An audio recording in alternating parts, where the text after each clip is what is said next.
Hello everyone, मेरा नाम है शुभम और आप देख रहे हैं बायोलॉजिकल स्पेक्ट्रम। Welcome again. जैसा कि आप सभी को पता है, लास्ट के कुछ वीडियो लेक्चर्स में हमने ऑलरेडी स्टार्ट कर दिया है जो 10th स्टेट बोर्ड के लिए चैप्टर नंबर 4 है साइंस 2 का, दैट इज एनवायरमेंटल मैनेजमेंट। इस चैप्टर के लास्ट वीडियो लेक्चर में हमने ऑलरेडी कुछ चीजें कवर अप कर ली हैं, जैसे कि एनवायरमेंट क्या होता है, उस एनवायरनमेंट के टाइप्स क्या होते हैं, एक एनवायरनमेंट के अंदर कौन सी चीजें पाई जाती हैं। इसको हमने बोला था relationship between environment and ecosystem. Basically environment के अंदर लिविंग और नॉन लिविंग ये दो चीजें पाई जाती हैं और उन्हीं दोनों के बीच में जब इंटरेक्शन होता है तो उसी को हम कहते हैं इकोसिस्टम। और ये इकोसिस्टम बेसिकली बायोटिक और एबायोटिक चीजों से मिलकर बना होता है। और हमने देखा था कि बायोटिक और एबायोटिक चीजों में क्या क्या चीजें इंक्लूडेड है। आज हम इस चैप्टर को आगे बढ़ाते हुए इस चैप्टर का कुछ आगे का हिस्सा देखने वाले हैं, that is what is meant by environmental conservation. Friends, बहुत इजी है, इस चैप्टर को फटाफट से आगे बढ़ाते हैं बिना किसी देरी के, ज्यादा टाइम नहीं लूंगा आपका। देखिए, एनवायरमेंटल कंजर्वेशन, कंजर्वेशन वर्ड का मतलब होता है प्रोटेक्ट करना। किसी भी चीज को अगर हम प्रोटेक्ट करते हैं, उसके खत्म होने से, कह सकते हो कि बाद में या फिर उसके खत्म होने से पहले, खत्म होने के बाद में हम उससे जुड़ी हुई कुछ चीजों को प्रोटेक्ट कर सकते हैं, ठीक है। तो बेसिकली अगर हम किसी चीज को पहले ही खत्म होने से पहले ही हम उसको क्या कर ले, बचा ले, तो उसको हम क्या बोलते हैं, कंजर्वेशन कहते हैं। जैसे कि हमारा जो एनवायरमेंट है दैट इज अर्थ। जैसा कि आप सभी को पता है, इस अर्थ के ऊपर बहुत सारे नेचुरल रिसोर्सेज हैं। इस नेचुरल रिसोर्स का इस्तेमाल करके हर एक ह्यूमन जो है, किसका कौन इस्तेमाल कर रहा है इसका, हर एक ह्यूमन, सारे एनिमल्स इस्तेमाल कर रहे हैं, सभी लोग इस्तेमाल कर रहे हैं नेचुरल रिसोर्स का, नो डाउट। पर सबसे ज्यादा इस्तेमाल कौन कर रहा है, ह्यूमन कर रहा है। और ह्यूमन इसका इस्तेमाल करके क्या हो रहा है, डेवलप हो रहा है। तो बेसिकली हम इसका इस्तेमाल करते हैं नेचुरल रिसोर्सेज का डेवलपमेंट के लिए, लेकिन हम इसको अपने डेवलपमेंट के चक्कर में भूल चुके हैं। हम इसको कंजर्व नहीं करते हैं, हम इसको सिर्फ यूज किए जा रहे हैं, सिर्फ यूज किए जा रहे हैं, सिर्फ यूज किए जा रहे हैं, जिसकी वजह से आगे चल के क्या हो सकता है, खत्म हो सकता है। तो हमें अपने डेवलपमेंट की तरफ ध्यान देते हुए थोड़ा सा, और अपने अगले जनरेशन को भी हम ये एनवायरमेंट एज अ, कह सकते हो कि जैसे हम बोलते हैं ना कि कुछ प्रॉपर्टीज कुछ लोगों को विरासत में मिलती है, विरासत इन द सेंस हमारे बाप से या फिर हमारे दादाजी से जो प्रॉपर्टीज हमारे पे ट्रांसफर होती है उसको हम विरासत बोलते हैं। तो बेसिकली ये जो एनवायरमेंट का जो नेचुरल रिसोर्स है, ये हमारे लिए विरासत है। और ऐसे ही हमारे आने वाले अगले जनरेशन के लिए भी ये क्या होगा, एक विरासत होगा। तो जैसे कि हमारे पेरेंट्स ने हमें ये नेचुरल रिसोर्सेज को विरासत में दिया है, वैसे ही हमारे अगली जनरेशन को भी हमें इस नेचुरल रिसोर्सेज को क्या करना होगा, हैंड ओवर करना होगा, ताकि उनके भी नीड्स क्या हो सके, पूरे हो सके। इसीलिए हमें इस नेचुरल रिसोर्स का प्रोटेक्शन करना बहुत ज्यादा जरूरी है। महात्मा गांधी ने भी ये लाइन कही थी कि हम नेचुरल रिसोर्सेज का इस्तेमाल करके एक का नीड पूरा कर सकते हैं, किसी इंडिविजुअल का क्या पूरा कर सकते हैं, नीड पूरा कर सकते हैं। लेकिन कोई इंसान की अगर ग्रीड होगी कि उसे ही सारा पैसा मिलना चाहिए, उसका ही सिर्फ डेवलपमेंट होना चाहिए, तो ये सारी चीजों को पूरी करना इस नेचुरल रिसोर्स के हक में या फिर इस नेचुरल रिसोर्स के कंट्रोल में नहीं होता है friends. So this is only called as environmental conservation. अगर हम बात करते हैं कि एनवायरमेंट को अगर हम कंजर्व कर रहे हैं तो हमें एनवायरमेंट को कंजर्व क्यों करना है, ऐसी कौन कौन सी चीजें हैं जो हमारे एनवायरमेंट को नुकसान पहुंचा सकती हैं। तो सबसे पहले हमारे एनवायरमेंट को नुकसान पहुंचाने वाला जो फैक्टर है वो है natural factor. Natural factor, natural factors में जैसे अर्थक्वेक, सुनामी, कहीं पर भूकंप आ गया, अर्थक्वेक को भूकंप बोलते हैं हम हिंदी में, सुनामी आ जाता है, कहीं पे कोई वॉल्केनिक इरप्शन हो जाता है, लैंडस्लाइड हो जाता है, तो ये सारी चीजें हमारे एनवायरमेंट को खराब करती हैं। तो जो कि ये सारी चीजें नेचुरली होती हैं। वेरएस कुछ मैन मेड चीजें भी होती हैं, आर्टिफिशियल हम कह सकते हैं, या फिर इसको तुम कह सकते हो मैन मेड। अब कोई आर्टिफिशियल और मैनमेड फैक्टर्स भी कुछ होते हैं जो हमारे एनवायरमेंट को क्या करते हैं फ्रेंड्स, खराब करते हैं। What do you mean by manmade और आर्टिफिशियल, जैसे कि मान लो कहीं पर वॉर शुरू हो जाता है, जैसा कि आप सभी को पता है अभी इंडिया और पाकिस्तान के बीच में जैसे वॉर चल रहा है। तो ये जो वॉर वाला सिचुएशन है, इससे क्या लगता है आपको, इससे हमारा एनवायरमेंट खराब नहीं होता होगा, सिर्फ जान ही जाती है क्या। और अगर जान जा रही है किसी की, तो वो जिसकी भी जान जा रही है, क्या वो हमारे एनवायरमेंट का हिस्सा नहीं है। मैं, तुम, हमारे फैमिली मेंबर्स या फिर हमारे आसपास में रहने वाले जितने भी लिविंग चीज हैं, ये सबका सब एनवायरमेंट का पार्ट। हमने देखा ना कि एनवायरमेंट में कौन आ रहा है, एनिमल्स आ रहे हैं ना, सारे एनिमल्स आ रहे हैं, उसमें प्राइमरी कंज्यूमर और टर्शरी कंज्यूमर, सेकेंडरी हो या टर्शरी हो, सबके सब किस में आते हैं, हमारे इकोसिस्टम में आते हैं, हमारे एनवायरमेंट में आते हैं। तो बेसिकली अगर किसी भी चीज का जान जाता है वॉर की वजह से या फिर टेररिस्ट एक्टिविटी की वजह से या फिर किसी भी चीजों की वजह से, अगर बेसिकली हमारे एनवायरमेंट में लिविंग और नॉन लिविंग चीजों का नुकसान होता है, तो उसी को हम लोग क्या बोलते हैं, फैक्टर्स अफेक्टिंग अवर एनवायरमेंट। और वो फैक्टर्स दो तरीके के हो सकते हैं, आर्टिफिशियल या फिर मैनमेड कह लो उसको, और दूसरा होता है नेचुरल फैक्टर्स। आर्टिफिशियल में आते हैं वॉर्स, रायट्स, जो सिविल वॉर्स होते हैं वो सारी चीजें इसके अंदर आती हैं, नेचुरल फैक्टर्स में आते हैं। जैसे अर्थक्वेक हो जाता है, अर्थक्वेक के बाद सुनामी, लैंडस्लाइड, वॉल्केनिक इरप्शंस, ये सब के सब नेचुरल फैक्टर्स में आते हैं। और इन्हीं सब चीजों से हमें क्या करना है, अपने एनवायरमेंट को प्रोटेक्ट करना है। फिर nextly if you talk about need of environmental conservation की नीड क्या है, तो जैसा कि मैंने बताया, करंटली अपने इस प्लेनेट अर्थ के ऊपर जो सबसे ज्यादा जो डेवलप्ड ऑर्गेनिज्म है या फिर कोई एनिमल है तो वो है ह्यूमन, दैट इज हम सब। अब ह्यूमन जो है ये सबसे ज्यादा डेवलप्ड है, तो ये एनवायरमेंट को क्या कर सकता है, डिस्ट्रॉय भी कर सकता है, और यही एनवायरमेंट को क्या कर सकता है, कंजर्व, प्रोटेक्ट भी कर सकता है। तो बेसिकली अगर हम बात करते हैं तो हम इस एनवायरमेंट को क्या कर रहे हैं, यूज कर रहे हैं, और हम इसको डिस्ट्रॉय भी कर सकते हैं, हम इसको क्या कर सकते हैं, प्रोटेक्ट भी कर सकते हैं। तो सीधी सीधी सी बात है, जो कुछ भी इस एनवायरमेंट में होने वाला है उसका कॉन्सिक्वेंसेस जो होगा कहीं ना कहीं वो हमें ही क्या करना है, भुगतना पड़ेगा। इसीलिए सबसे पहला हमारा नीड होता है कि हम एनवायरमेंट को क्या करें, कंजर्व करें। एनवायरमेंट को कंजर्व करने के लिए हम, एनवायरमेंट को अगर हम कंजर्व करते हैं तो उसके लिए क्या नीड्स हो सकती है कि हम अपने नेचुरल रिसोर्स को कंजर्व करेंगे, नेचुरल रिसोर्स बचाने के लिए, वाइल्ड लाइफ को प्रोटेक्ट करने के लिए,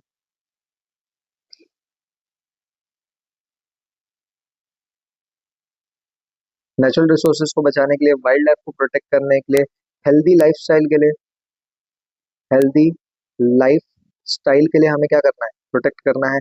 देखो बेसिकली क्या होता है फ्रेंड्स, अगर हम हेल्दी लाइफस्टाइल चाहिए हमें, तो हम हेल्दी लाइफस्टाइल कहाँ से आएगा, जहाँ पर एक पोल्यूशन फ्री एयर हो, नॉन पोल्यूटेड एरिया हो, हम ऐसे एरिया में रहते हैं तो उसी को हम क्या बोलते हैं, कह सकते हो कि हेल्दी लाइफस्टाइल बोलते हैं। अगर हमारे पास नेचर ही नहीं होगा, एनवायरमेंट ही नहीं होगा, तो हमारे आसपास का इलाका बहुत ज्यादा पोल्यूटेड होगा, और बहुत ज्यादा पोल्यूटेड एरिया में रहना और एक हेल्दी लाइफस्टाइल के साथ रहना, बहुत बड़ा डिफरेंस आ जाएगा, और हमारी लाइफस्टाइल खराब हो सकती है जिसकी वजह से हम बीमार पड़ सकते हैं और हमारी डेथ भी हो सकती है। तो ये सारी चीजें क्या है, हमारी नीड है, और यही सारी चीजें क्या होती हैं, हम क्या बोलते हैं इसको, नीड फॉर एनवायरमेंटल कंजर्वेशन। यही सारी हमारी जरूरतें होती हैं जिसकी वजह से हमें क्या करना है, अपने एनवायरमेंट को प्रोटेक्ट करना है।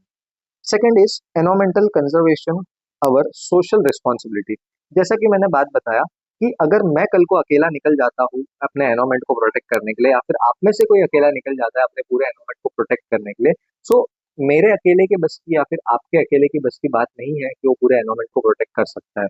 ये हम सभी का, as a human, as a foremost developed animals on this planet Earth, ये हम सभी की रिस्पॉन्सिबिलिटी है कि हम क्या करें, अपने एनवायरमेंट को कंजर्व करें। तो ये अवर ये हमारी क्या है, सोशल रिस्पॉन्सिबिलिटी है। किसी एक इंसान से ये चीज पॉसिबल नहीं है, या फिर कोई 10 इंसान कर रहे हैं तो भी उससे पॉसिबल नहीं। हम सभी का ये नीड होना चाहिए। हम सब अपने छोटे छोटे लेवल्स पर जब एनवायरमेंट को कंजर्व करना शुरू करेंगे, तब जाकर हमारा एनवायरमेंट क्या हो जाएगा, कंजर्व होगा। तो इसीलिए कहा जाता है फ्रेंड्स, एनवायरमेंटल कंजर्वेशन जो होता है ये हमारी क्या होती है, सोशल रिस्पॉन्सिबिलिटी होती है। तो यहाँ पर ये अपने 3 टॉपिक्स जो है वो इस तरीके से कवर अप हो जाते हैं। इस टॉपिक के बाद एक पूरा पेज दिया हुआ है, उस पेज पे हमें कुछ एनवायरमेंटल कंजर्वेशन लॉज बताए गए हैं कि हम किस तरीके से एनवायरमेंट को कंजर्व कर सकते हैं। इस एनवायरमेंटल कंजर्वेशन लॉज के अंदर सबसे पहला जो लॉ दिया गया है वो है फॉरेस्ट कंजर्वेशन एक्ट 1980। अब फॉरेस्ट कंजर्वेशन एक्ट क्या कहता है कि हर एक कंट्री के अंदर एक पर्टिकुलर एरिया होगा जो फॉरेस्ट के लिए रिजर्व होगा। उसमें कोई भी ह्यूमन एक्टिविटी, कोई भी तरीके का ह्यूमन एक्टिविटी प्रोहिबिटेड होगा, वहां पर कोई भी ह्यूमन एक्टिविटी नहीं कर सकता।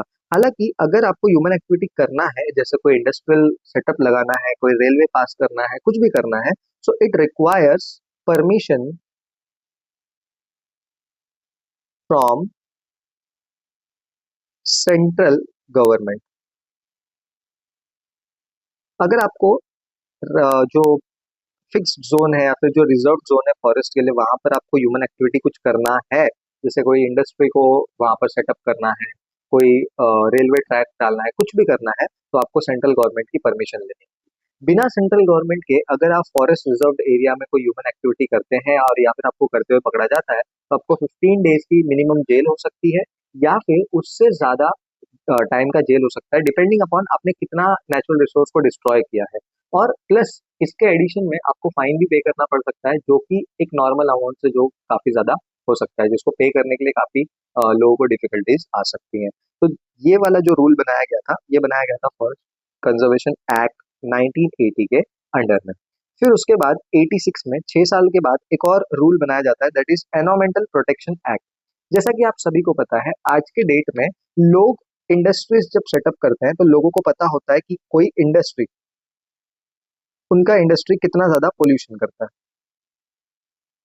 अब गवर्नमेंट ने इन पोल्यूशन प्रोड्यूसिंग कंट्रीज, मतलब जो जितने भी इंडस्ट्रीज हैं जो पोल्यूशन करते हैं, उनके लिए एक नया रूल निकाला, एनवायरमेंटल प्रोटेक्शन एक्ट 1986 में। और इन्होंने बोला कि जो कोई भी इंडस्ट्रीज है जो पोल्यूशन कर रहे हैं, सारे ही इंडस्ट्रीज पोल्यूशन करते हैं, उनके लिए इन्होंने रूल निकाला कार्बन क्रेडिट का।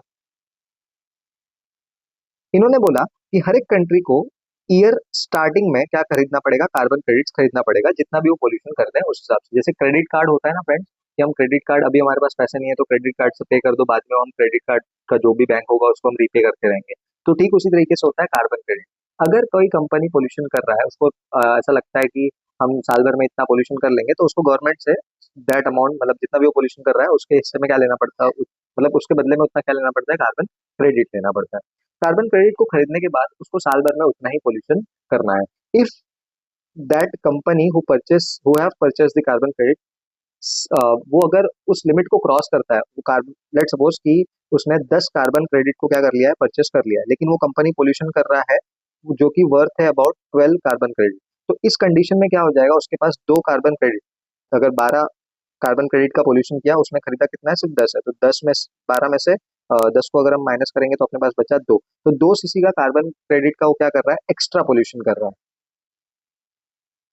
अगर ऐसा कोई कंपनी एक्स्ट्रा पोल्यूशन करता हुआ पकड़ा जाता है, जिसका उसने परमिशन सेंट्रल गवर्नमेंट से नहीं ले रखा है, तो उस कंपनी को इस एक्स्ट्रा पोल्यूशन के लिए कह सकते हो कि फाइन पे करना पड़ सकता है, या फिर उस कंपनी के ओनर को क्या हो सकती है, जेल भी हो सकती है, डिपेंडिंग अपॉन कि कितना बड़ा क्राइम किया गया है, कितने अमाउंट में जो पोल्यूशन है उसको बढ़ाया गया है, उसके हिसाब से उसको क्या करना पड़ेगा, फाइन, या फिर उसको इम्प्रिजनमेंट को झेलना पड़ सकता है।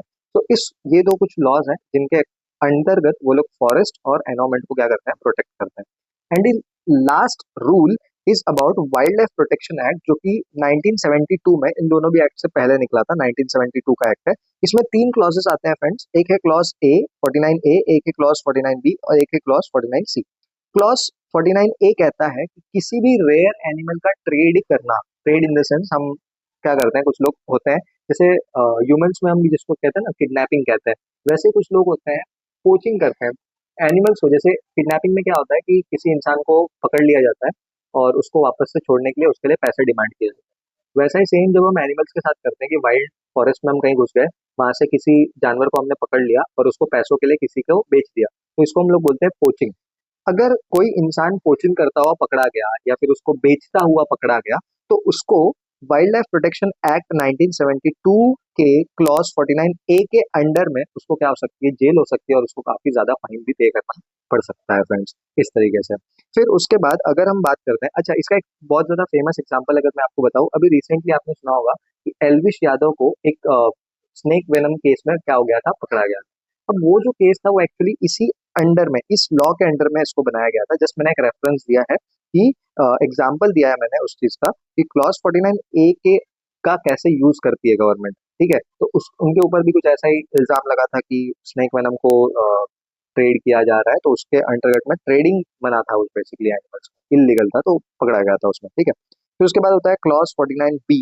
क्लॉज 49B भी आता है वाइल्ड लाइफ प्रोटेक्शन एक्ट 1972 के अंडर में, और ये एक्ट कहता है कि हम कोई भी आर्टिकल अगर बना रहे हैं, आर्टिकल मतलब बेसिकली अगर हम कोई प्रोडक्ट बना रहे हैं किसी एनिमल के स्किन से या फिर किसी एनिमल के ऑर्गन वगैरह से अगर हम कुछ बना रहे हैं, तो कंप्लीटली बैन है हमारे इंडिया में, ऐसा करना बिल्कुल भी क्या है, मना है। अगर कोई ऐसा करता हुआ पकड़ा जाता है तो अगेन उनका जिस हिसाब से, जिस वे में क्राइम होगा, उस वे में उनको पनिशमेंट दी जाएगी, जेल हो सकती है और काफी हद तक उनको फाइन भी पे करना पड़ सकता है फ्रेंड्स। और उसके बाद आता है क्लॉज 49C, जो कि again wild life Protection Act 1972 के अंडर में आता है।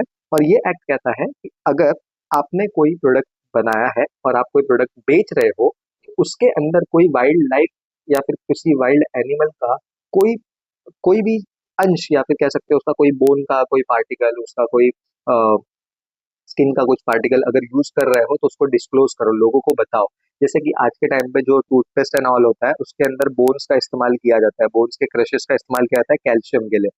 तो ये सारी चीजें कोई कंपनी डिस्क्लोज नहीं करती है फ्रेंड्स, बट ये सारी चीजें डिस्क्लोज करना इंपॉर्टेंट है under clause 49C of Wildlife Protection Act 1972। ये कहता है डिस्क्लोजर ऑफ द स्टॉक और artefacts made from the rare and wild animal is compulsory. इस चीज को कंपल्सरी है कि आपको डिस्क्लोज करना ही करना है। अगर आप नहीं करोगे और वो चीज के इंस्पेक्शन में अगर बाद में पाई जाती है कि आपने किसी वाइल्ड एनिमल का कोई सब्सटेंस इसमें यूज किया हुआ है, तो फिर उस कंपनी को काफी ज्यादा लॉस झेलना पड़ सकता है। और इस तरीके से अपना जो एनवायरमेंटल कंजर्वेशन वाला जो पार्ट है वो भी क्या हो जाएगा, लॉस वाला पार्ट खत्म हो जाएगा। आज के वीडियो लेक्चर में फटाफट से एक रिकैप कर लेते हैं हमने क्या क्या देखा है। हमने सबसे पहले देखा एनवायरमेंटल कंजर्वेशन की क्या होता है, नेचुरल फैक्टर्स होते हैं और मैनमेड फैक्टर्स होते हैं जो हमारे नेचर को अफेक्ट करते हैं। हमने बस अपने ग्रीड के चक्कर में एनवायरमेंट को बहुत ज्यादा नुकसान पहुंचाया। अब बारी आ गई है कि हम उसको क्या करें, कंजर्व करें। नीड क्यों है कि हमें क्यों जरूरत है हमें एनवायरमेंट को कंजर्व करना है, क्योंकि इसके कॉन्सिक्वेंस अल्टीमेटली हमें ही फेस करने पड़ेंगे अगर एनवायरमेंट डैमेज होता है तो इससे बचने के लिए हम अपने नेचुरल रिसोर्स को बचा लेंगे। एनवायरमेंटल कंजर्वेशन करने के लिए हम अब वाइल्ड लाइफ को प्रोटेक्ट करने के लिए एनवायरमेंट को कंजर्व करना है, हमें एक हेल्दी लाइफस्टाइल के लिए अपने एनवायरमेंट को क्या करना है, तो कंजर्व करना है। एनवायरमेंट का कंजर्वेशन जो होता है ये किसी एक अकेले के बस की बात नहीं होती है, तो ये हमारी सभी की सोशल रिस्पॉन्सिबिलिटी है कि हम इसको क्या करें, कंजर्व करें। और फिर हम उसके उसके बाद हमने देखा लॉज, जिसमें फॉरेस्ट कंजर्वेशन एक्ट कहता है कि रिजर्व फॉरेस्ट एरिया में ह्यूमन एक्टिविटी बैन है। अगर आपको एक्टिविटी करना है तो आपको सेंट्रल गवर्नमेंट की परमिशन लेनी होगी। अगर आपने सेंट्रल गवर्नमेंट की परमिशन नहीं ली और ह्यूमन एक्टिविटी आप रिजर्व फॉरेस्ट एरिया में कर रहे हो, तो आपको बहुत ज्यादा फाइन पे करना पड़ सकता है, जिसकी वजह से आपको जेल भी हो सकती है। मिनिमम यहाँ पर बुक में ऐसा लिखा गया है कि 15 डेज की यहाँ पर आपको इम्प्रिजनमेंट होती है, बट द थिंग इज कि आपका क्राइम कितना बड़ा होगा उसके बेसिस पे आपको यहाँ पर जेल के डेज भी ज्यादा देखने के लिए मिल सकते हैं। फिर उसके बाद अगर हम बात करते हैं एनवायरमेंटल प्रोटेक्शन एक्ट 1986 की, तो यहाँ पर हर एक इंडस्ट्री को कार्बन क्रेडिट नाम का एक क्रेडिट परचेस करना पड़ता है सेंट्रल गवर्नमेंट से। इसके बाद वो लिमिटेड अमाउंट में पोल्यूशन कर सकते हैं साल भर में।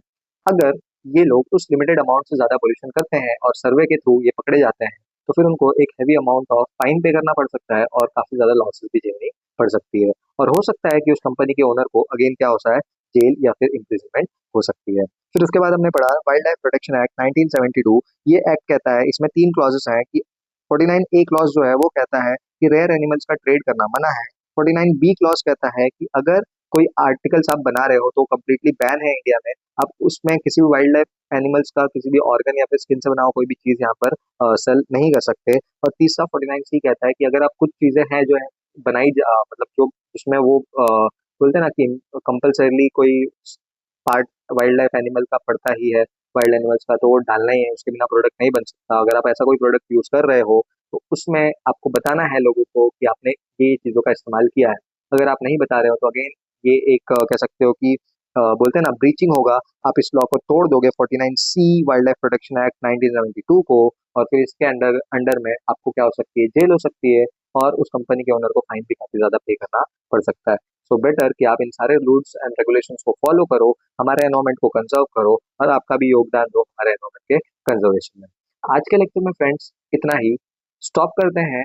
इसके आगे का जो पार्ट होगा नेक्स्ट वीडियो लेक्चर में हम देखेंगे। बाय द वे, अगर आप नए हो इस वीडियो लेक्चर में, आप नए जुड़ रहे हो इस चैनल से, तो चैनल को सब्सक्राइब करना मत भूलिए। और अगर आपको ये वीडियो लेक्चर पसंद आया तो चैनल को सब्सक्राइब करिए, वीडियो को लाइक करिए और अपने फ्रेंड्स के साथ में जरूर से शेयर करिए, ताकि आपके फ्रेंड्स का भी जो कॉन्सेप्ट है 10th स्टेट बोर्ड के लिए या फिर आगे के जो क्लासेस है उसके लिए, वो सारी चीजें यहाँ पर क्लियर होती है। आपको यहाँ पर कंप्लीट बायोलॉजी का इंसाइट मिलेगा, चाहे वो 9th स्टैंडर्ड हो, 10th स्टैंडर्ड हो, 11th स्टैंडर्ड हो, 12th स्टैंडर्ड हो या फिर कोई ग्रेजुएशन कॉलेज हो। धीरे धीरे यहाँ पर सारे वीडियोस में अपलोड कर रहा हूँ ताकि आपके सारे कॉन्सेप्ट जो है वो फटाफट से क्या होते हैं, क्लियर करते हैं। मिलते हैं अगले वीडियो में, तब तक के लिए thank you and bye bye, take care.